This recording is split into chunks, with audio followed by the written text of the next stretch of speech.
we expected the President, who is also a rider, to understand the dangers and other issues of this particular law. Doon pa lang ho sa bicameral, when we saw it, it was very close to when the President signed it. We found that yung mga nadagdag at mga bagong entries ng batas, we found it more and more unconstitutional and discriminatory.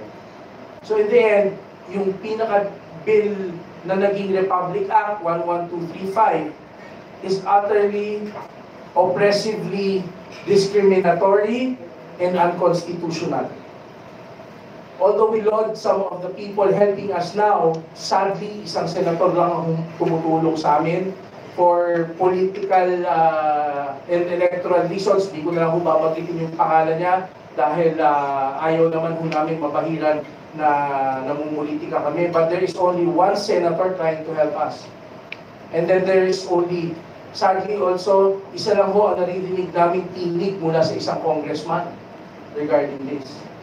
But it is clear to our lawyers, to our advisors, and it is clear to the thousands of riders in attendance today who understand this law because it affects us, na malinaw that there is a problem with this one. Hindi na kami kinonsulta, binura pa yung lower house. It's a total disgust and insult. Tapos sasabihan pa kami hindi kami marunong magbasa ng batas. Fake news daw kami. When everything that we say is based on what's written on the law. Has to be readable from 15 meters away. How do you think, would you read this 15 meters away? No. Diba?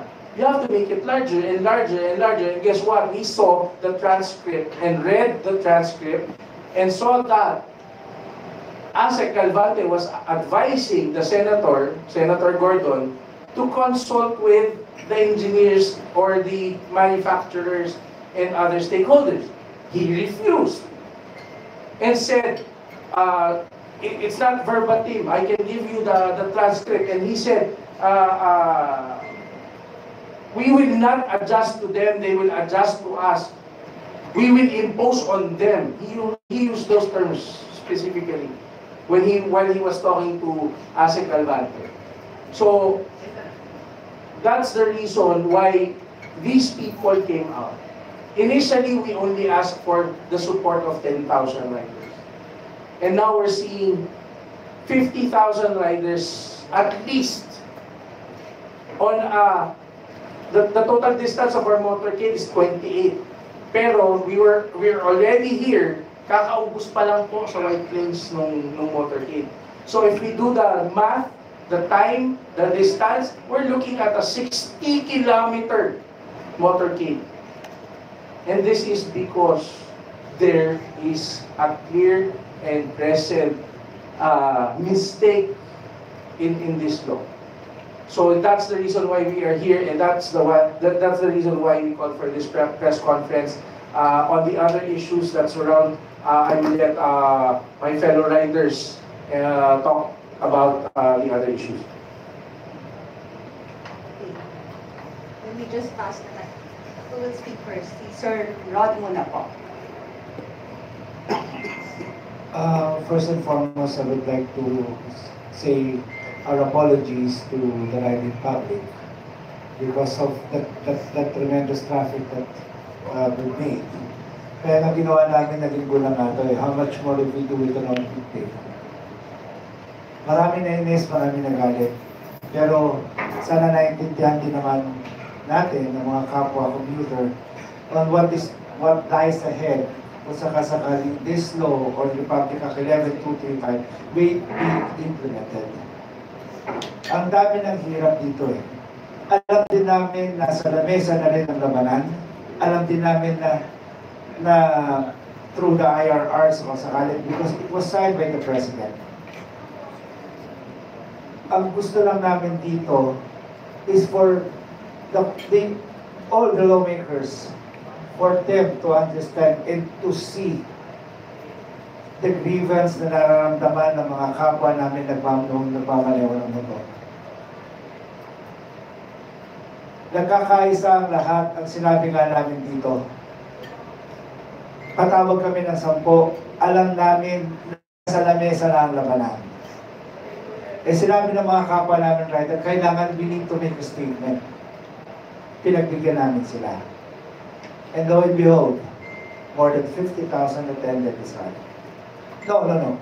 Let us not consider that as a rally, but it's just a peaceful motorcade expressing how we felt and how the riders feel right now after the Republic Act 11235 was signed into law. Maraming gray areas kung titignan natin talaga dito sa batas na to. For a fact, for a rider na hindi nga magkaroon o mawala yung plaka niya o hindi talaga mailagay ang plate, ulitin po natin, plate, as specified in Section 5 of the Republic Act 11235. It is clearly stated that plate, not decal, not sticker, and not RFID. So, they do really need to change that. Kailangan makita namin kung talagang gano'n ang gusto nila. Eh kaso, parang ano lang yan, naliligaw eh. I can promise you the moon and the stars. Nangako, gagawin ko pa ba? And please, we need to remind that this is the election period today. Maraming nangangako, maraming nagsasabi, maraming ipinapangako, pero ipatutupad pa ba? Siguro for the part of the riders, ang makita lang namin kung talaga mapapalitan nga yan through the IRR, because that is a law already. It was signed by the President. Kung talaga sa toong mapapalitan yan, di siguro mapapalitan din yung fine. Now, what we did today is for us to be making a statement of the justice that we felt dito sa Republic Act 11235. Pansin na ito, kasama na dito ang pagpahingi namin ng paumanhin kung sakasakali. And by the way, and let me remind you, itong pagsasagawa na to, itong unity ride na to, is buong Pilipinas. If there are 50,000 riders who joined here in Metro Manila, we need to consider regions 1, 2, 3 hanggang sa dulo, car, lahat sila they have this simultaneous unity ride. That per se is making the statement na nagkakaisa ang mga rider at sana mapakinggan kami o bigyan kami ng pagkakataon kahit papano. I know this is a very hard, it's like reaching for the stars, pero I know it is doable. We know that is doable. Sa mga kasama namin sa media, nagpapasalamat po kami sa oras na binigay niyo po sa amin para may paliwanag ang side namin bilang mga rider dito sa Pilipinas po. Maraming salamat po sa inyo lahat. Thank you, Sir Rod. Pasa naman po natin kay Sir Robert, please. Magandang tanghali po sa lahat dito. Nais ko pong dugtungan yung binahagi ni Sir Jobber doon sa aming mga naging pagsisikap tungkol dito sa double big plate nito. Sabi nga niya na sa Senate ay hindi man lang kami na konsulta at nagpapasalamat kami sa Congress na mula sa public consultation hanggang sa technical working group ay nakasama kami sa loob ng halos 1 taon na higit. Natuwa kami dahil sa maganda ang naging desisyon o version ng Congress. Red double plate, walang plaka sa harap at isang plaka sa likod. Subalit, doon sa pagkakaroon ng bicameral meeting, nagkaroon ng brasuhan na naik pa rin ang version ni Senador Gordon.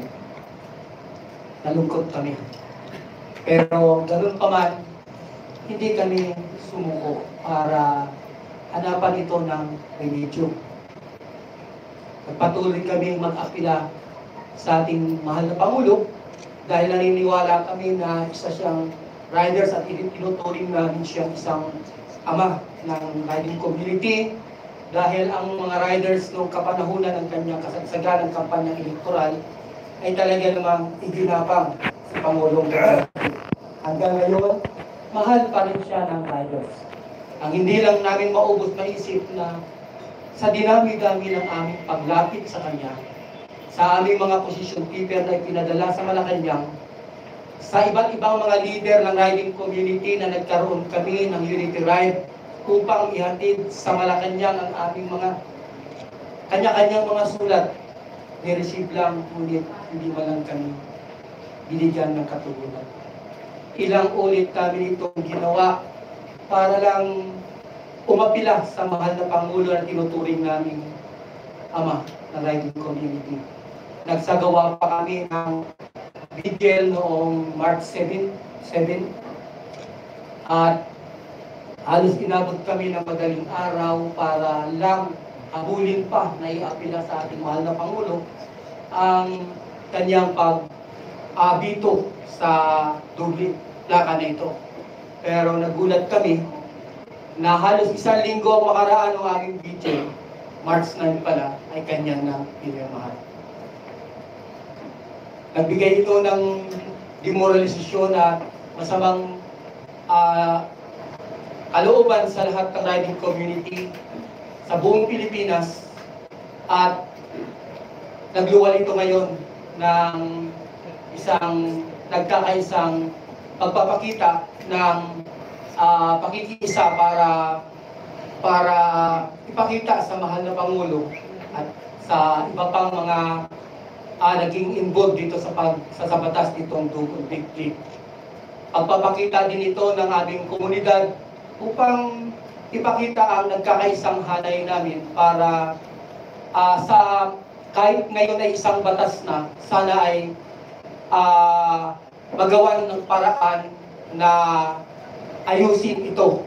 Bagamat noong mga nakaraang araw ay may mga isinagawang mga consultation, forum sa Senado, sa iba pang mga rehiyon, ang aming narinig lamang ay halos puro pangako.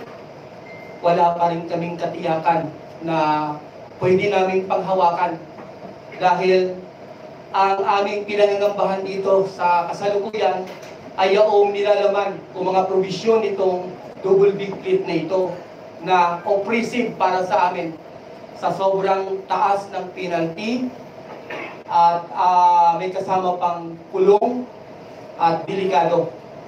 Kaya anumang oras na sakaling isulong ang pagsasagawa ng IRR ay maaaring malagay sa alanganin ang aming mga kapatid